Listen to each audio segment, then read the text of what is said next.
আজকে আমি আপনাদের সঙ্গে কোনো রকম রেসিপি শেয়ার করছি না। আজকে আমি কিভাবে আপনারা খুব সহজে আনারসটা কেটে নিতে পারবেন এবং কি কি মশলা দিয়ে আনারস মেখে খাবেন সেটা আজকে আমি আপনাদের সঙ্গে শেয়ার করছি। একটা মিডিয়াম সাইজের আমি আনারস নিয়েছি। আনারসের কালারটা ঠিক এরকম দেখে নেবেন। যতটা ডিপ অরেঞ্জ কালার হবে আনারসের টেস্ট কিন্তু ততটাই ভালো হবে। এরকম সবুজ কালার দেখে কিন্তু আনারস নেবেন না, খেতে তো ভালো হবেই না, উল্টে প্রচণ্ড পরিমাণে টক হবে। প্রথমে আমি আনারসের মুখ দুটোকে কেটে নিচ্ছি এবং একটা শার্প নাইফ নিতে হবে।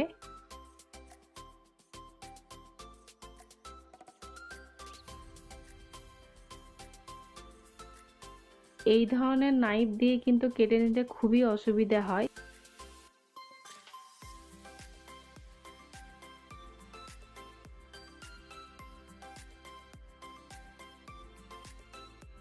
আর এই ধরনের নাইফ নিলে কিন্তু কাটতে খুব সুবিধা হয়, কারণ এর মধ্যে ছোট ছোট দাঁতের মতো থাকে, তো এতে কেটে নিতে খুব সুবিধা হয়। তো আমি এই নাইফটা দিয়েই কেটে নিচ্ছি।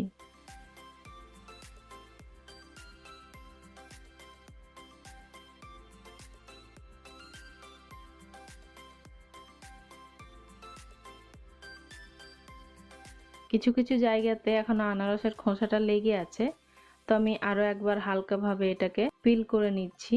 তো আপনারা চাইলে আরো একটু বেশি পরিমাণে পিল করে নিতে পারেন, একসঙ্গে আনারসের চোখগুলো কিন্তু চলে যাবে। তো এইভাবে কেটে নিতে পারেন, খুব সহজে এইভাবে কাটা যায়।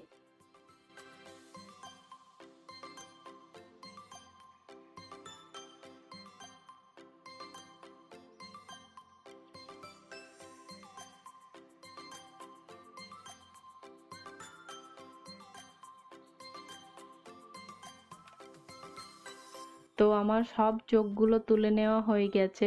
আরে না না, আমার চোখ নয়, আনারসের সব চোখগুলো তুলে নেওয়া হয়ে গেছে।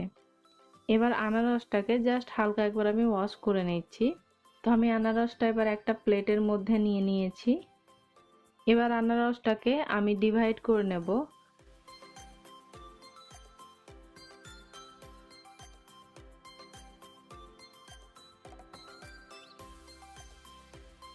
তো এই যে মাঝখানের যে দেখতে পাচ্ছেন শক্ত অংশটা, এটাকে কিন্তু কেটে বাদ দিয়ে নিতে হবে।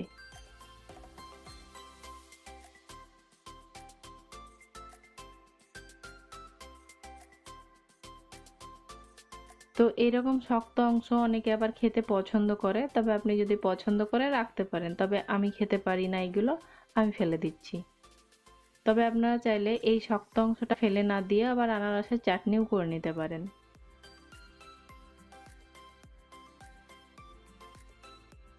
কিছু জায়গায় আনারসটা একটু নষ্ট হয়ে গেছে, তো এটাকে কেটে বাদ দিয়ে নিচ্ছি এবং ছোট ছোট পিস করে আনারসটাকে কেটে নিচ্ছি।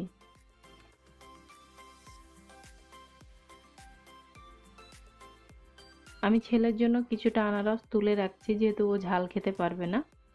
এর মধ্যে আমি দিচ্ছি হাফ টি স্পুন মতো চিনি। আমার কাছে চিনিটা গুঁড়ো করাই ছিল, তাই আমি অ্যাড করছি, আপনাদের কাছে গোটা থাকলে গোটাটাও অ্যাড করবেন।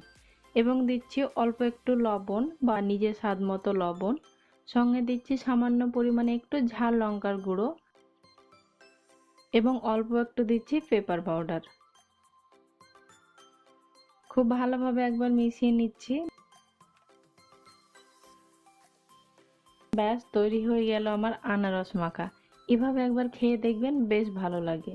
এভাবে আনারসটাকে কেটে টুকরো করে 5-7 দিন মতো ডিপ ফ্রিজে স্টোর করতে পারেন। আবার আপনারা যদি মনে করেন যে আনারসটা মেখে স্টোর করবেন, তাতেও কিন্তু আপনারা 3-4 দিন মতো স্টোর করতে পারবেন।